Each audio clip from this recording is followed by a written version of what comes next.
Alors Jérôme, explique-moi, qu'est-ce qu'une huile de qualité, une huile d'olive de qualité? Une huile de qualité, c'est une huile qui a été faite avec des olives fraîches, c'est-à-dire qui viennent d'être cueillies et qui ne traînent pas pendant des heures et des heures avant d'aller au moulin. D'accord, donc entre la cueillette et le moulin, il se passe combien de temps?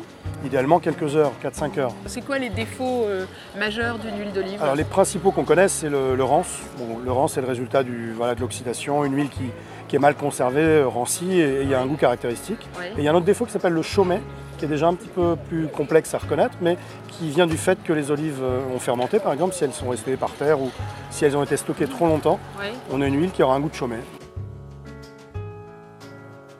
On va prendre ces aubergines, là, elles sont superbes. Ouais. La qualité d'une huile d'olive, c'est pas qu'une affaire de caractère physico-chimique, c'est aussi une affaire de goût. Et on peut dire qu'une huile d'olive est bonne si on l'apprécie.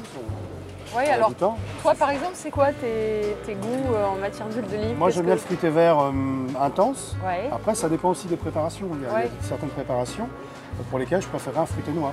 Et tu fais goûter dans tes magasins, oui, dans bien tes sûr. boutiques? Ah, oui. Les La clé c'est la dégustation. Ouais. Il faut que quelqu'un qui parte avec une huile d'olive l'ait goûté.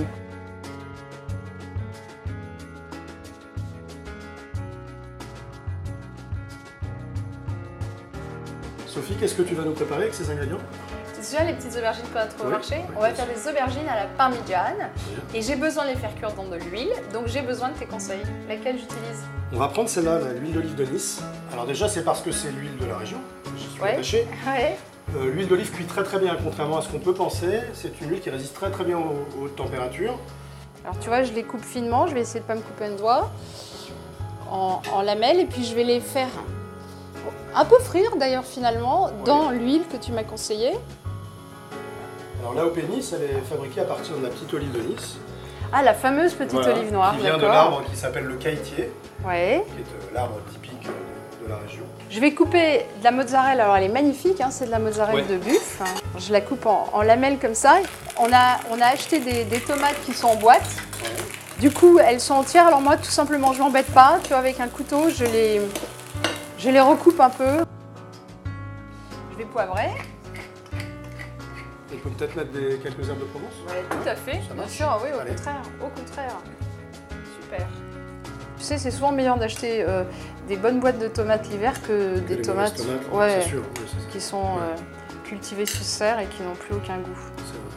Et on va comme ça, on va remettre encore. Alors je vais ressaler un petit peu. Je vais poivrer. Un peu plus d'herbe aussi? Oui, s'il te plaît. Je vais rajouter encore des tomates.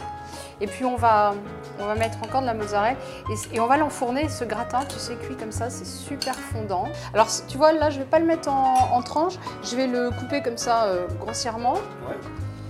Et on va mettre aussi un peu de parmesan puisque on va rester du côté italien. On va gratiner. Voilà, et ça va gratiner.